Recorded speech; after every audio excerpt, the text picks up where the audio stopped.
irony of the situation is you can go on public land to ski, you can go on public lands to cut wood, you can go on public lands to strip a mountain and leave a cyanide pool, but you cannot go on public lands to pray for the earth and its continued fertility.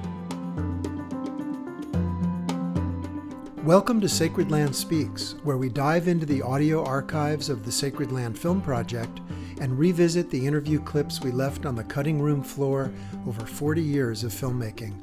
I'm your host, Toby McLeod. Today we're re-airing part one of my rare interview with legendary Standing Rock Sioux author and activist Vine Deloria Jr. from 1997.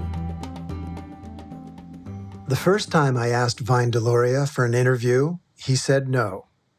I approached him in 1992 in Tucson, Arizona, after his keynote speech at a conference on endangered Native American holy sites, and I asked him for a film interview, but Vine said he really didn't do interviews. Years later, when I was working on the documentary film In the Light of Reverence, which tells the story of 3 Native American communities fighting to protect their sacred sites, one of the stories centered on protecting Devil's Tower in Wyoming, which is sacred to many tribes, including the Lakota. The Mountain States Legal Foundation and a group of rock climbers had sued the National Park Service for asking climbers to voluntarily refrain from climbing during the month of June, out of respect for Native American ceremonies held around the summer solstice. While I was discussing that film with one advisor, Walter Echo Hawk at the Native American Rights Fund, he called Vine on the phone and said, "You've got to talk to these guys." And Vine agreed to do an interview because he really cared a lot about that issue at Devil's Tower. I did a lot of preparation beforehand and was relieved when we showed up at Vine's house because he was so welcoming and quite casual, puffing on a cigarette throughout the interview and occasionally talking to his dog, Bob, who you'll hear barking in the background. I started by asking Vine why the Black Hills are so significant. I've been trying to get into all the really old legends to find out exactly what happened there. And it seems to be revealed by spirits and experience as kind of the focal point of our existence. So you can even go back to where the tribe was migrating around the continent. And no matter where they were, they're always, in the end, headed for Bear Butte and the Black Hills. And the people at Rosebud now are able to demonstrate that through archaeoastronomy and discussion of Sioux constellations. One of the constellations, if you go out in the evening, you look up, probably take up a third of the visible sky that you have. And it's a form of a heart. And it then becomes, in our experience, the heart of this continent. And people get kind of turned away because Black Elk was talking about Pikes Peak as the center of the world. And he had this vision of different camp circles. In terms of all the Indian groups, that would probably be true. But each of those groups then has some central location that helps define them. And this goes so far back that there's stories that when we lived near the Gulf of Mexico, they had this vision that we were supposed to migrate west. And people had a visual view from the vision of what these hills looked like, but they didn't know where they were. So they migrated up and down into Pennsylvania and around, and finally came back into the Black Hills. So that's been the central focus of ceremonial religious life for a long time. And not in the sense of, Jesus being crucified in Nazareth or whatever, but if you look at the larger cosmos, why, almost any place you designate can be the center of the earth, center of the universe. And we believe that we're on the edge of the Milky Way, which is a small galaxy someplace. We could well be on the edge, or we could well be in the center and everything revolving around us. So a lot of the purpose in ceremonies was to kind of recapitulate or reconstitute universal powers in one location. And that's why in the pipe ceremony you pointed all those directions to bring those powers in and focus them. And what you're doing is establishing a relationship. So you have to do that in practical life, not just in religious life.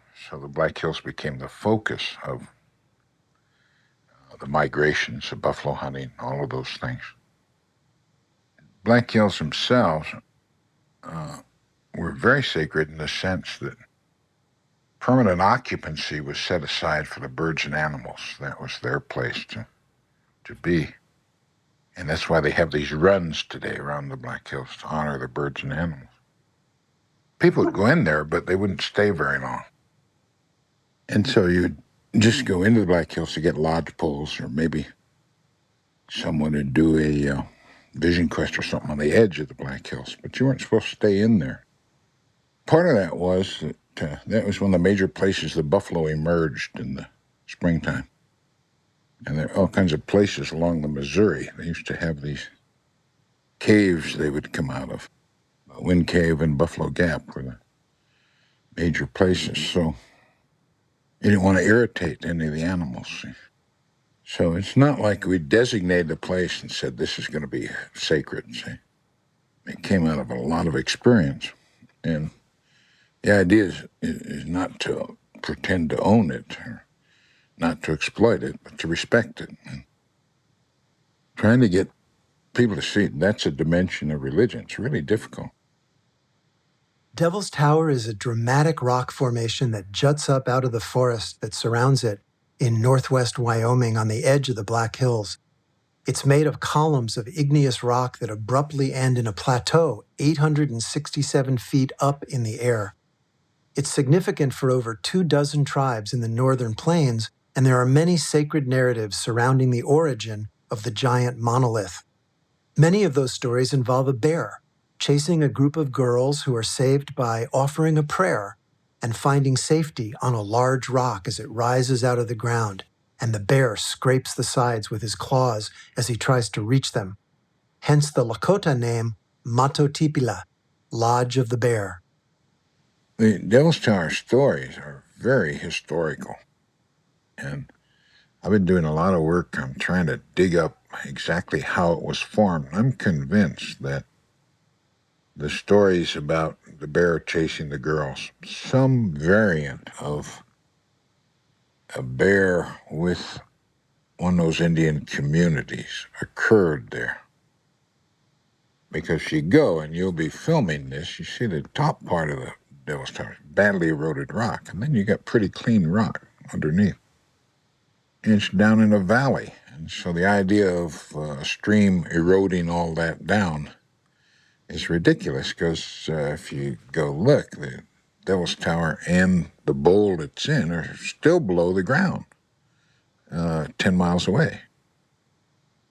So I think it's one of the very ancient landmarks in North America. There are all kinds of others.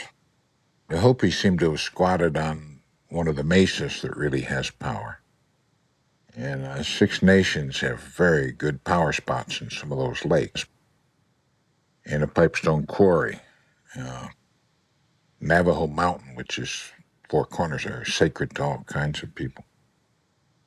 So you have to ask, if this is sacred to several groups of people, doesn't it have more spiritual power, and aren't there more spirits there than there are in any of these other places which are sacred to only one tribe? And so then you begin to intuit that the place was one of those sanctuaries where people could come and go without fighting each other, and had to do that. Couldn't fight your way to the Devil's Tower and hold a religious ceremony. The same way with the Pipestone. So what what the Sioux and Cheyenne would have a ceremonial year that was supposed to end up in that vicinity. And the Rosebud people have identified the 3 mountains that are part of the ceremony. So in the spring, people would be following the buffalo herd, and they'd have to do a series of 4 ceremonies, the last one of which would end up either at Devil's Tower or Bear Butte, depending on what year it was and what the situation was. So this is written down now in a book on star knowledge, and Devil's Tower is in Eonkaha, which is about 40 miles south. Those, I think, are the horns of the buffalo, and then the Bear's Butte that becomes the nose, and you have these complicated ceremonies that have to be done there. And that's for continued renewal of the earth and life. And the buffalo, of course, symbolizing Mother Earth and symbolizing life. So those were very important. That's the way you didn't hunt out the buffalo herds. You took just enough to ensure that the buffalo continued, but you had to do the ceremony thanking them and thanking all the other spirits. So then there are other ceremonies for the rest of the year. So your year is kind of under ideal conditions, broken up into migrations where you have to be at a certain location to do a certain ceremony. And that keeps everything balanced. So you come to the place, and it does send a chill up your spine, whether you're Indian or Anglo or whatever. I mean, it's an extremely impressive place. And I would imagine even some of the climbers get a tremendous emotional jolt with that thing. But here comes the basic question of respect. See, if you really respect something, I mean, you don't go start putting up Kool-Aid stands on the tomb of the unknown soldier. And humans, particularly industrial society, has no sense of self-discipline. They allow themselves to do anything in the world.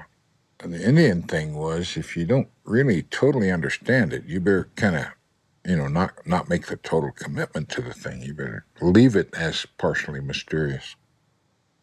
And I think a lot of people don't understand that it's not that Indians should have exclusive rights there. It's that location is sacred enough it should have time of its own. And that once it has time of its own, then the people who know how to do ceremonies should come and minister to it. See, and that's so hard to get across to people. This idea that a sacred place would need time of its own is so profound. It shook me out of the Western sense that religion is about people who practice it, and helped me understand that an indigenous sense of spirituality is about relationship to place, respect for place, community responsibility to place as kin, as a relation. Vine points out how these different worldviews and spiritual conflicts lead to the battles over the land. Native Americans tried 5 times in the 1980s to use the American legal system and the American Indian Religious Freedom Act of 1978 to try to protect their sacred sites, but they failed in all 5 lawsuits because they couldn't get the courts to understand and respect place-based religions. So there was a lot riding on the Devil's Tower lawsuit. Devil's Tower seems to be the point of confrontation between, I think, religious and secular forces. And it comes from the government's policy of multiple use. We want as many people as possible to use a certain thing. They don't do this for the Christian religion. They allow them exclusive use of all kinds of things. See, they don't really believe that the Indian religion's a religion, so they figure it's a multiple use. Irony of the situation is that you can go on public land to ski, you can go on public lands to cut wood, you can go on public lands to strip a mountain and leave a cyanide pool, but you cannot go on public lands to pray for the earth and its continued fertility. Almost everything involving land involves great controversy, and the question then becomes, can any religious group, Indian or otherwise, limit the power of the federal government? Since the federal government has no discipline itself. And the question the courts return is no, you can't. So then you move the next step, accommodation. Can you force them to accommodate? And that's really what we're doing with the Devil's Tower case. Not expecting exclusive use, but trying to get the rules to accommodate. And at that point, the question arises, what is it that we're accommodating? See? And here, your difference in religion is tremendous, because if you go up to Red Rocks for the Easter sunrise service, the situation is holy for the period of the service. And people leave and it becomes a rock concert place. And what Indians are saying, no, the thing has value in itself. It ought to be protected, whether there are people there or not. That's going to be a really tough one, because you need a whole intellectual framework behind that in order for your evidence to make sense. On the advice of Native American elders, the National Park Service made the June climbing restriction at Devil's Tower voluntary. I asked Vine to help me understand this approach. If you force people to do the mechanical thing, you haven't accomplished anything. But you got to somehow bring them along to say, yeah, I do respect that. And I, because I'm a person with integrity, will not violate the thing. So the voluntary thing, having legal training, I'd sue the sons of bitches and close down all the Christian places in the national park. But the elders are a little more calm than I am. They say, well, maybe if we get people to voluntarily not do it, then they'll begin to accumulate respect, and then they'll treat it differently, and we turn the situation around. But some of the climbers didn't respect the climbing ban or the tribe's responsibility to Devil's Tower. Well, it's kind of like the problem we have with white men raising buffalo. See, I'm all for it, and I support the buffalo raising. But they treat them like cattle instead of like people. See, and when you harvest your crop, if you'd have a medicine man come out and tell the buffalo, look, this is the only way we can stay alive, and this is the only way we can help your people expand and have a happy life. So we're going to have to kill some of you. And they used to do those kind of things so that they wouldn't have to deal with retaliation, because those things can retaliate. And it's in the literature, different spirits can come back on you. So what we need to do with the Devil's Tower is show the people that you get to pull in a bit and allow the place to, first, I think, have a period of calm, but second, enable people to find the right way to communicate with it. And the climber comes in, and all he wants to do is look at which place to go up. And they're hammering all these pitons in. And the question is, I'm all in favor of climbing. I mean, it's a good way to test yourself. I imagine for many a form of religious experience. But the question is, can you limit yourself to certain things and respect other things? I think the guy is the complainant's just, filing this thing on behalf of these right-wing nuts in Mountain States Legal. But there's so many climbers have agreed voluntarily we won't do this, see, that you look at the few remaining. I think last year there was one of them in that we're a commercial climber and a company and we're losing money and all that. Well, so what? All kinds of people lose money because the government takes certain locations and allows the general public or allows no one to. I mean, my God, I'm losing money because I'm not allowed to graze cattle on Area 51. So what? That happens. I say the complainants in this case are, I think, just stirring the thing up. I think majority of climbers have cooperated and will. You can climb anywhere. You don't necessarily have to climb the Devil's Tower. And they all climb Yosemite and all these other places anyway. So the question is, does the property right of an individual citizen mean that they can go on any federal land anytime they want for any purpose whatsoever? And it's been ruled in many cases no. And that's what we're asking now. I was surprised when Vine told me that he didn't have major issues with private landowners. I think you could make accommodations with most people. If you go into court and sue some landowner and say, we've got to use your land to do this and that, you're going to have a terrible time. You're to send a delegation and, make it a ceremonial meeting with them and talk to them and say, well, here, we really need this. I think most people would accommodate themselves. And that's what happened for a century. People just accommodated those things. They'd say, yeah, don't leave the gate open so the cattle will leave. And people could use those sites. Then when you formalize it and put it in a bureaucratic directive, everybody's up the wall against property rights and all of this. And, de Tocqueville said that 150 years ago. Americans believe litigation is the only way to resolve questions, all questions. So I don't see there's any problem really with private landowners. But you can't walk in and say, we're going to do this or that. I mean, you have to treat them like people and explain the situation. Our conversation eventually turned from the non-native people who disrespect the tribe's spiritual practices to those who try to co-opt the spiritual experience for themselves. In the first place, you want to keep ceremonies secret just for Indians. And then you turn around, all kinds of Indians are inviting non-Indians in the ceremonies. You say, well, what are we doing here? And then you see that most of them, 99%, get a really good experience, and a lot of those become better people. So everybody's happy. But they don't really get to any depth where they'd be useful as spiritual leaders, and they have no communities to return to. And you can hang around Indians for a while, but it gets kind of boring because most of the things Indians do are secular things.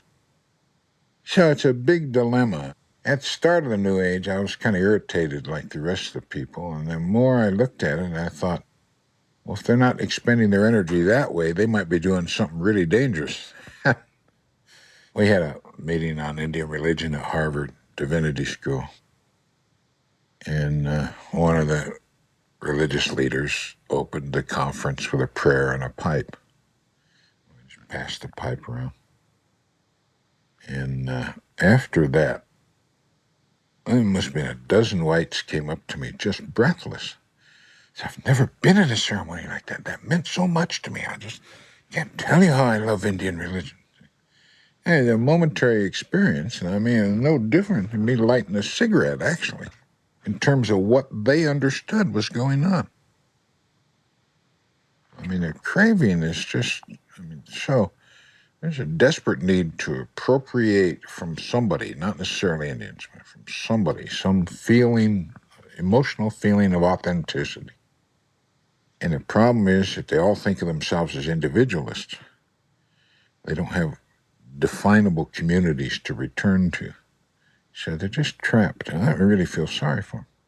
Vine said it gets tricky when you try to garner support for sacred site struggles from these same people who are looking to fill a spiritual void in their lives. It's a big dilemma. You need a big constituency in the majority to help you protect the sacred sites. But you have to talk about the sacred sites in order to convince people this is a worthy cause. I know I used to have quite a bit of conversations with Bill Tallball, the medicine wheel people, on how you protect this. And he said, I'm just baffled because we get all kinds of allies among the whites and we make some progress.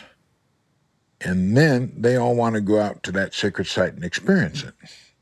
And he said, here, you've asked them to help. You've told them it's real, that this is very necessary. And then you've got to turn around and say, well, we don't want you to go out there because we have to have solitude to do these things. We're not doing these ceremonies on a stage. And so it's just utterly a rock and a hard place there. And then you have the fact that almost everyone has to work today, so you can't always take off for ceremonies.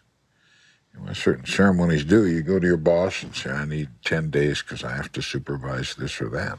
You don't have a job very soon. I think in addition to simply there being more people, there are more pressures as people interact. I mean, almost impossible to get through those pressures and still preserve the sacred place.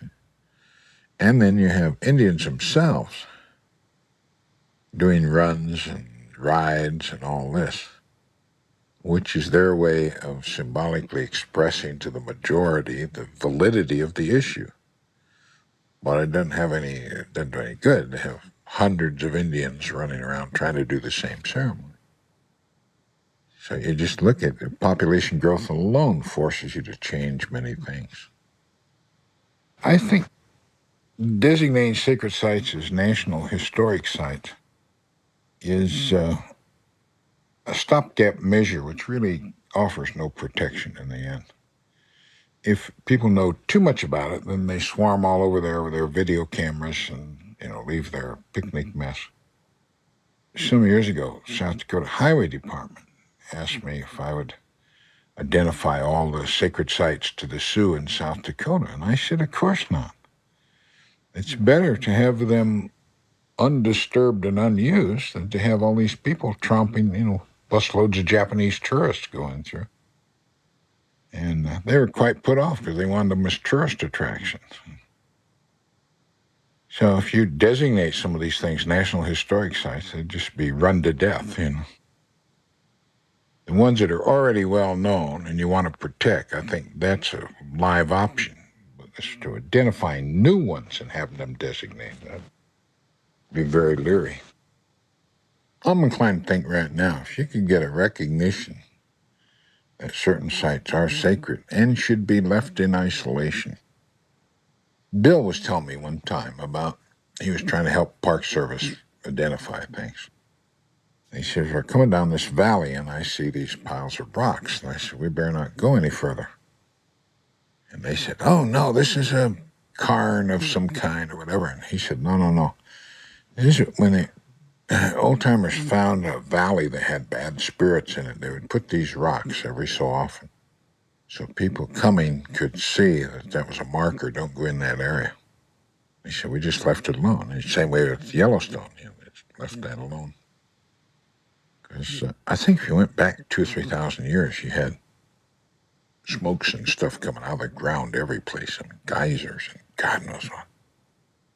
So they argued with him. He said, well, I'll prove it to you. He said, we'll go about 1.5 miles over here and then make a little fish hook, and there'll be another one just like this. And they did.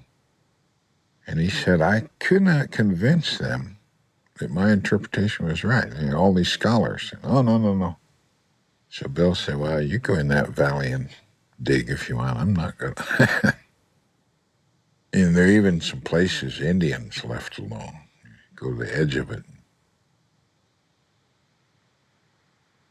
So somehow, if you could get that across to people, but some of this stuff gets so subtle because there's such a crying need for emotional experience. And yet the emotional experience put in an intellectual context that don't make any sense and doesn't interpret what the experience was. People would have to come to realize that many things exist for themselves. They have an integrity unto themselves. And that the attitude of our species is that this whole thing was created for us. It has no value except how we use it. And if you can get people to realize we really are part of a finite world, we're part of a cosmos, the resources are going out, and the Earth itself had characteristics. I don't see how people can look and they say a lot of iron's up in Wasabi and there's a lot of copper in this other place and there's a lot of oil in Texas and Oklahoma. Those are physical concentrations of mechanical power. How they can't see that there are spiritual concentrations of spiritual power, non-mechanical, relational, and that those should be left alone. You can dig all the oil you want, but you can't touch this other thing. Vine was the son of an Episcopal minister, and before becoming a lawyer and an author, he set out to be a religious leader like his father, and he earned a theology degree in 1963. He generously tried to help me understand indigenous cosmology in contrast to Western religions. Well, the central problem is that Western religion basically materialistic. And I think that's because of the Western tradition that God works in history, which is to say in events, but not in people and places. So what you end up with then is the capability of establishing a church or shrine any place that's convenient to people. Let's treat the earth as an object, and Indians don't believe it's an object. And they base that on thousands of years of experience. And in a way, you get irritated with non-Indians, but another way, they were reconciled to European land, then Christianity came in and destroyed all their shrines, did all kinds of detrimental things to them. Unfortunately, they were under Christianity so long that when they came over here, they did that to Indian shrines. And the idea being that there is nothing spiritual. Everything is material. You find that just promulgated throughout science. So even in the social sciences, people don't stop and think that the best things we experience and the best things we know are immaterial things. They're ideas or emotions. Religion and science in the West are both wholly materialistic. And consequently, when you then try and tell them, well, if you look at the earth, there are certain places that seem to have power, and we don't know what kind of power it is, except you have a different feeling, you feel energized. And the question then for ceremonials is, how do you approach that? Take something that's larger in yourself and create a vehicle whereby you can be in communion with it. And I think the various tribes located these various places. It's difficult to tell some of the younger generation, these aren't perfect circles, say, and these aren't perfect triangles or whatever. That frequently you can have an area that has 2 or 3 mountains within, say, 50 miles of each other, which are sacred to different tribes. And they're sacred not because they designate them that, but because they've experienced that. And the ceremonies then come out of their experience, not out of a philosophical search to explain things.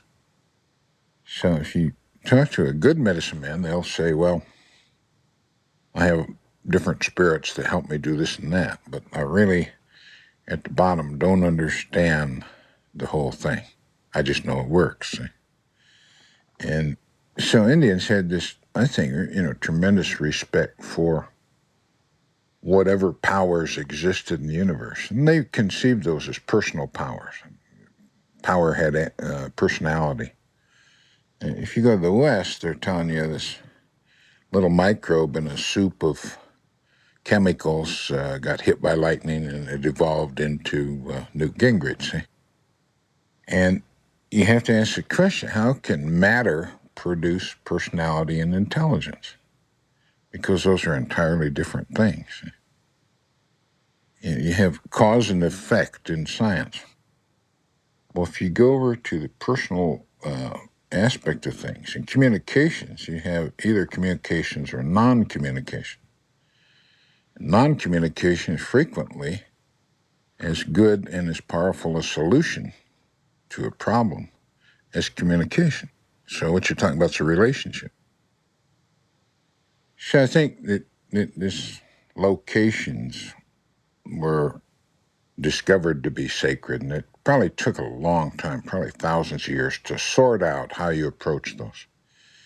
And that's why a lot of the ceremonies are you simply go out into the land at a certain place under supervision of a medicine man and open yourself up. And what I think is powerful about these religions, you can continue to have revelations. All the revelation is telling you is how you and your community at this time in life can adjust to the rest of the world. And so it's not any information you bring back from that ceremony. You're not supposed to run all over the country and say, you believe this and you're saved, see? So it ends up quite a different situation. And unfortunately, objective teaching of both Western religion and Western politics has convinced people to put in the front of their minds all these beliefs. And yet they do have experiences similar to what Indians have. I think all people have all kinds of experience. So there's no intellectual framework to put that in. And so people, particularly today, they look back at a mythical time when all the Pilgrim Fathers went to church, Norman Rockwell and the whole thing, and they get terribly upset when any group appears to believe something different.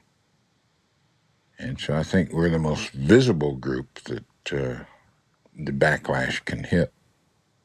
And being materialists, they couldn't believe there's anything sacred about the Black Hills or Devil's Tower or anything. I'm often struck by the aggressiveness of Western religions in contrast to the humility of Native practitioners. Vine describes this deep indigenous understanding that a person finds his or her humanity through their relationship to other beings and with the earth. It's kinship, really. All my relations. Mataquiasi, as the Lakota say. No single person can begin to comprehend the spiritual world. And we go on the assumption that, through experience, that the world we see is not the only world we have to deal with, that there are spirits in different places. All the spirits have personalities, they have intelligence, but not total intelligence. It's simply a different kind of existence. Some may be dead spirits, some may be spirits of the future, but our world is interspliced with other worlds who have different ways of expressing themselves. That being the case, for a small community, you can't allow the situation to be that one or two people have the ability to communicate with larger and smaller worlds. And the spirits can't communicate with just one person. There's a limit to what we can understand or experience. So in your average Indian community, pre-contact, you'd have a whole series of people, all for a community of, say, 600-700, you might have many as a dozen people. And they would each know a little bit about the ceremony would be delivered to them. They'd be able to perform it. And the cumulative effect of having all these people there is you keep the community balanced with respect to the rest of the universe. And you try and determine what is the historical sequence going on in these other dimensions. See? The idea of prophecy is very strong in a lot of tribes. You can get long-term prophecies or very short-term. I don't know of a single tribe that went out on the warpath, so to speak, that didn't first have a medicine man tell them what was going to happen. And a lot of times, I know a story of the Yanktons that they were told if they went down and fought the Pawnees, that their 7 best men would be killed, not to do this. So then they had a council after the medicine man told them that. And about 3 of them said, well, we've killed people in our life, and now they say that it's our fate to be killed at this time. And if we didn't go, we'd be cowards, and we wouldn't let the people who need to have revenge on us have their day. And that would put everything out of balance. So they went on the war party and got killed. But if you go tribe by tribe, it becomes absolutely fascinating the number of people who are responsible to keep that community balanced. I lived up in Bellingham, Washington, right on the tip of the United States. And, it rains in Washington State 99% of the time. So when I was talking to some of the Lummies, they said they had a rain dance. And I said, boy, you need rain like Arizona needs sun. So, and then they explained it to me that there was one family that knew this song. And on particularly bad snow and rain years, If it started snowing heavily and the snow started to accumulate, if that snow got over the longhouse door, you had the whole village in big trouble. So you had this family that knew this song, and maybe once in 100 years, it would snow that bad, and the people would come out and they'd sing this song, and the snow would turn back to rain, and the rain would melt the snow, and they'd be all right. And you see, in one way, that's a wholly secular phenomenon. What you're using is the vibrations of sound and the communication of the song. Talk to the spirits that guide the weather, or the spirits that are responsible for you, and getting them to just make an adjustment. A lot of tribes say that instead of saying religion, they said, this is our way of doing things. And so that was the moral code and the way you conducted ceremonies. But if you look at the ethnological literature, scholars have examined tribes in typical Western individualism. They say, well, this group names somebody, and this group does peace, and this group. They can't see that in that community there's an intermixture, and that the whole thing was religious in the sense that the community knew how to adjust to the world and the spirits because they had so many people doing that on behalf of them. So you go through the United States then, and what you find are those sacred centers. I at first thought those were the sites where they had the first revelation that this was a sacred place. And more inclined, as I listen to more tribal people speak, I'm more inclined to think that they keep getting ceremonies as they migrate or as they live someplace for a long time. And when the whole community is about to really have a gestalt experience, they're somehow led over to that sacred spot. See? And then you'd have a sacred spot as the center of your universe, and other sacred locations around that are representative of those subsidiary places. And the whole thing is a big complex. Now, for a lot of the northern plains, you say, well, if this is true and we're accurate, then we can look up and find the constellation in the sky. And what's going on above is the same thing that happens below. It's a teepee, and it mirrors itself, see? So the problem then comes is what happens when the community's shattered and you don't have enough people to keep those adjustments going. And you lose that sacred spot.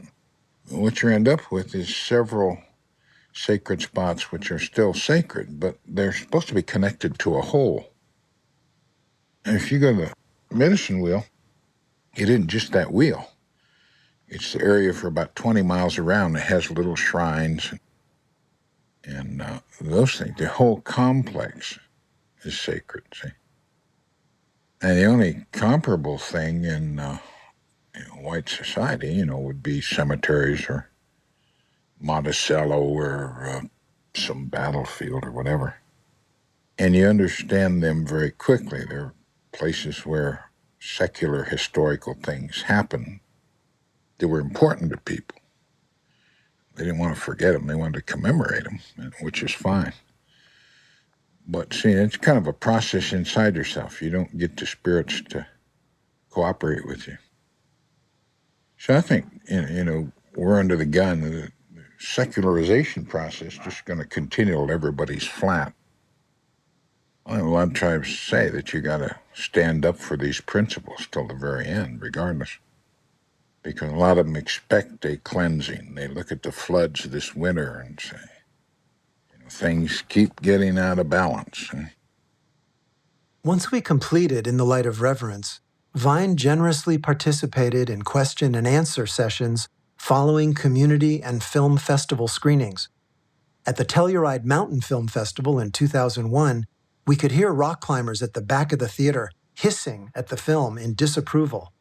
As Vine and I sat on stage after the film, one climber rose to confront Vine in the Q&A session. Yeah, I kind of take issue with the point that you have to have a community in order to have either rights or a sense of responsibility. Why can't an individual let's say, go climb Devil's Tower, and have a sense of responsibility toward respecting where he is, respecting the spiritual value of that natural asset, enjoying the beauty of it, not taking just recreational entertainment, but taking spiritual value from it, and feeling a sense of responsibility even to give back or to be reverent in that place. Who's to say that one has to have a community in order to be able to have the right to be there or to use it in a way that's responsible? Well, you used responsible about 3 different ways in one sentence, right? Well, I think there are many ways to be responsible. That's my point. Well, now, what kind of behavior would you call responsible? You're climbing the damn Devil's Tower, and you're saying I'm being responsible. Who are you being responsible to? If I don't chip the mountain up or light fires and throw rocks off the top, I think I'm being responsible for the environment that I'm in. So what is it that you're going to do at Devil's Tower that you don't do anyplace else? I'm going to go up it, take personal satisfaction and spiritual satisfaction from that personal achievement, and leave. Well, I could get personal satisfaction for robbing banks, but that wouldn't necessarily be right. What I'm trying to get you to see is that you're part of a community. You should be part of a community. I'm not part of a community that's chosen to exclude me from that desire of mine to be there. I'm part of a community of climbers that want to climb, but why do I even have to be part of a community of climbers to be able to climb? Well, you can climb all you want. What I was trying to do is to get you to see the underlying real spiritual thing, and not just the goody-goody feeling. But I just don't see how. I think it's a discussion about what's really spiritual. All right, well. And my point is, I don't think it necessarily has to be a community to define spirituality or the exercise of spirituality. Well, I don't know what you do if you're not a mystic, then. What's wrong with being a mystic? I'm not a mystic, but what's wrong with being a mystic? Well, nothing. I think a mystic, the individual isolates themselves from a community or society and goes through rigorous exercises. I'm sure they have some spiritual experience in some depth. And kind of the lost understand what you think is spiritual. You can go around and do basically anything you want, and if you have a good feeling, and you're at the same time being responsible. I mean, this is what you're being responsible to. I don't understand you at all. I interpret what you're telling me is you go and do things so you're not a lawbreaker, and in that sense you're responsible. And sure, that's fine. But I think going in and shooting at petroglyphs is a very different thing from going in a place that someone else wants to preserve exclusively for their culture. I think it's there for everyone to use in their own way, and providing they're responsible the way they use it. I think it's there for everyone. I think it's there for everyone. I don't think any one culture or any one person owns nature or owns a place. no, I would agree to be there, but if you look beyond the Indian community and you see what non-Indian communities do with nature, you hardly have a basis for an argument.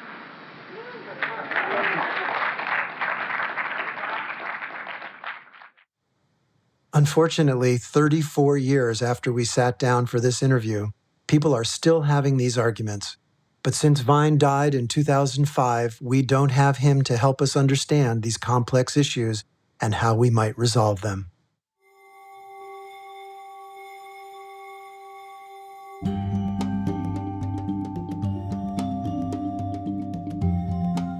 Tune into the next episode of Sacred Land Speaks for part 2 of my interview with Vine Deloria Jr., where he breaks down national policy in relation to Native people, discusses his cultural identity, and makes predictions about the future of technology. If you like what you've heard, please rate and subscribe to Sacred Land Speaks on your favorite podcast app. You can also visit sacredland.org to learn more about our films, resources, and suggested actions you can take to protect sacred places. This episode was produced and written by Callie, Shanafelt, Wong, and Toby McLeod. Our film interview with Vine was recorded by Will Parrinello and Andy Black, along with co-producers Malinda, Maynor, Lowery, and Jessica Abbe. Our theme music was composed and performed by Stefan Smith and Charles Johnson. Sacred Land Speaks is brought to you by the Sacred Land Film Project of Earth Island Institute, based in the Lejeune Ohlone territory of Huchiun, otherwise known as Berkeley, California. Thanks for joining us.